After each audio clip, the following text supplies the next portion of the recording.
Hello, Internet, and welcome back to the Story Nook. And today we are going to be reading some stories from r/slash wholesome stories. So go ahead, grab some tea, hot cocoa, your coffee, whatever it is, and go ahead and join me for these wholesome stories.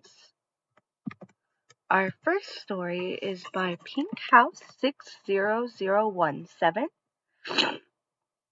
Sorry, Stuffy. And it's titled Long But Worth the Read, This Still Brings Me to Tears. So when I was in my senior year of high school, I used to tutor students for some extra cash. A guidance counselor who knew I tutored asked me if I could help this freshman, let's call him Tommy in English, and business because his mom called the school and said her son needed some extra help. I agreed and she gave me the mom's contact info and I messaged her. She was really kind but warned me that Tommy was an extremely shy kid with a lot of self-esteem issues. I said it was no problem whatsoever.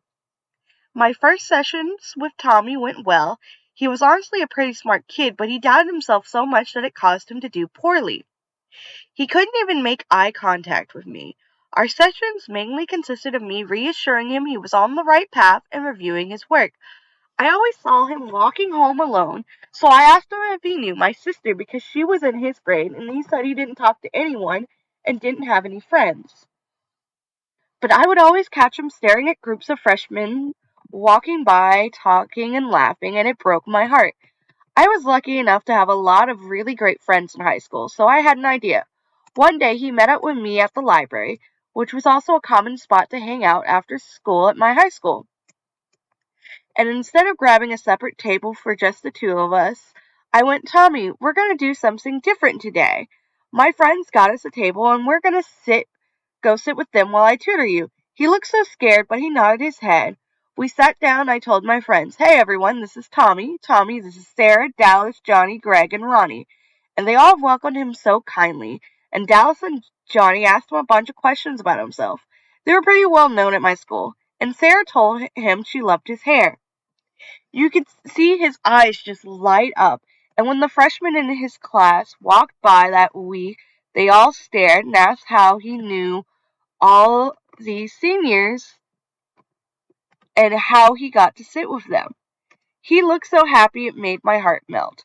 Anyway, for the rest of the semester, he sat with my friends as I tutored him, and my friends always treated him like a part of our group for those 2 hours 3 times a week. And Tommy changed. He stopped doubting himself so much, and his grades got higher. And he stopped slouching all the time. He even started to tease me about my boyfriend and excitedly talk about sports with the guys. After exams at the end of the semester, his mom sent me a long paragraph thanking me for everything. She said she had no idea what I did, but I changed her son's life. It made me really happy. And as I was driving home one day with my friends, I saw him walking home from school with 3 other boys from his grade, and they were all talking and laughing. A couple of years later, my sister told me, remember Tommy? You tutored him before you graduated? I wanted you to know that he's a bit of a class clown these days, and he has a ton of friends. I thought it would make you happy to know that, and it literally brought tears to my eyes. I did the smallest thing, but it really seemed to impact someone's life. I'll never forget it. And that's an adorable story. Just absolutely just how just opening up a little bit to someone can really help bring them out of their shell, and that is adorable. Our next story is by Bluelian, and it is called My Nana Takes Down a Racist Teacher. Okay, so my little sister is really white despite being half black. The only black thing about her is her hair. She was in the 3rd or 4th grade, and the teacher had them draw a self-portrait. My sister colored herself white, and the teacher saw and said that she had to color herself black. My sister tried to explain that her skin was white, but the teacher kept saying she was black, so she had to color herself black. This went on for 15 minutes, and at the end, the teacher was screaming at my sister to color herself black. My sister, sobbing, obeyed, colored herself black. I mean black. Not brown, not tan, but charcoal black. My sister told my Nana, and my Nana was so angry.